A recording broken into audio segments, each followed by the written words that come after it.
Good afternoon বন্ধুরা, সবাই কেমন আছো? আশা করি সবাই ভালো এবং সুস্থ আছো। ভগবানের আশীর্বাদে আমিও বেশ ভালো আছি।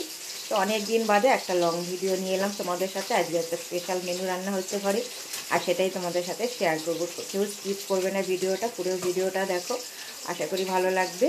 আর ভিডিওর শেষে একটু মতামত জানিয়ে দিও। তো চলো দেখতে থাকো ভিডিওটা, কী রান্না হচ্ছে আজকে। তো প্রথমে মুড়ি ঘন্টার জন্য যেটা প্রয়োজন সেটা হচ্ছে কাতলা মাছের মাথা। অনেকে রুই মাছের মাথা দিয়েও করে, তো যাই হোক আমি কাতলা মাছের মাথাটা ধুয়ে পরিষ্কার করে একদম কড়া করে ভেজে নিয়েছি। এখানে আলুটাকেও আমি হালকা ভেজে নিয়েছি। আর এখানে মশলার জন্য দেখো গোবিন্দভোগ চাল তো লাগবেই জানো, এটাকেও আমি ধুয়ে পরিষ্কার করে নিয়েছি। এখানে আছে পেঁয়াজ কুচি, তেজপাতা, শুকনো লঙ্কা, একটা টমেটো কুচি। এখানে আছে আদা রসুন পেস্ট, আর এখানে আছে গরম মশলা, আর ফোড়নের জন্য আছে জিরে। তো চলো, তো প্রথমে তেল যেহেতু গরম করা আছে, এই তেলেই আমি মাথাটা ভেজেছি, সেই তেলে দিয়ে দেবো এই গরম মশলা, তারপর দিয়ে দেবো জিরে। এবার একে একে শুকনো লঙ্কা, তেজপাতা সবটাই দিয়ে দেবো।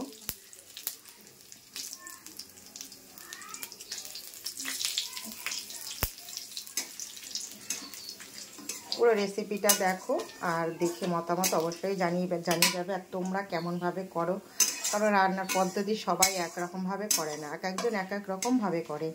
তো আমি এইভাবেই করি, এর আগেও আমি দুবার করেছি, এইভাবেই করেছি। তবে এইবার একটু অনেকদিন পরেই এটা করলাম। তো তোমরা কেমনভাবে করো সেটাও অবশ্যই একটু কমেন্ট করে জানিয়ে দিও, ঠিক আছে?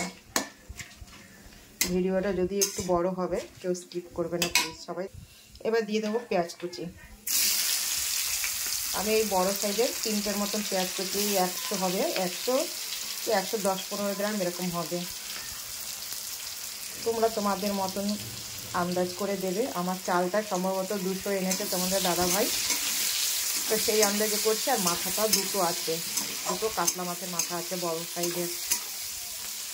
তো এটা একটু লাল লাল করে ভেজে নেব।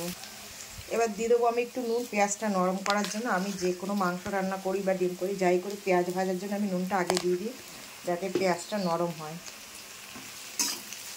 অল্প করে এখন দিলাম, পরে আবার লাগলে একটু দিয়ে দেবো। তো পেঁয়াজটা হালকা ভাজা হয়ে গেছে, এই সময় আমি দিয়ে দেবো টমেটো কুচিটা। টমেটো একটু হালকা নরম হবে, তখন আমি আদা রসুন পেস্টটা দেবো। এবার দিয়ে দেবো আদা রসুনের পেস্টটা।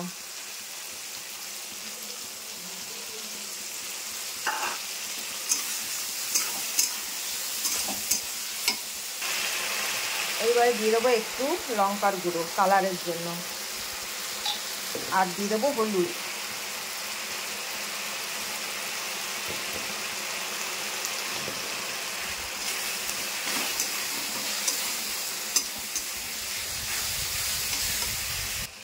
এই ফাঁকে একটু চিনি দিয়ে দিয়েছি বন্ধুরা, আমাদের সেটা দেখাতে পারলাম না, সামান্য একটু চিনি দিয়েছি।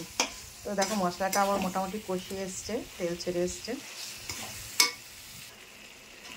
এইবারে দিয়ে দেবো আমি এই দেখো চালটা, গোবিন্দ চালটা, যেটা আমি ধুয়ে পরিষ্কার করে নিয়েছিলাম, এটা দিয়ে দেবো। দিয়ে দিয়েছি সামান্য কাঁচা লঙ্কা বাটা। যেহেতু তোমরা জানো আমরা কাঁচা লঙ্কা বাটাই খাই, শুকনো লঙ্কা খুব একটা আমরা খাই না, শুধু কালারের জন্য সামান্য একটু দিয়েছিলাম, সেটাও তোমরা দেখিয়েছি তোমাদেরকে। তো দেখো চালটা একটু হালকা ভাজা ভাজা হয়ে গেছে, এবার আমি মাথাগুলো দিয়ে দেবো, একটু ভেঙে ভেঙে দেবো।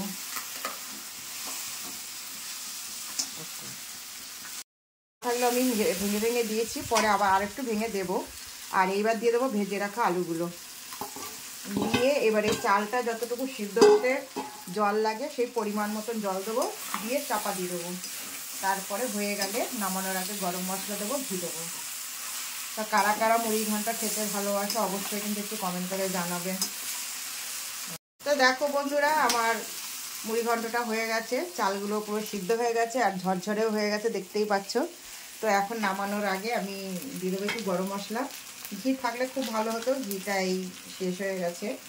তো যাই হোক, এই মুহূর্তে এখন ঘি নেই, যেটা নেই সেটা নিয়ে আর আফসোস করে লাভ নেই, তাই দিয়ে দেবো একটু গরম মশলা।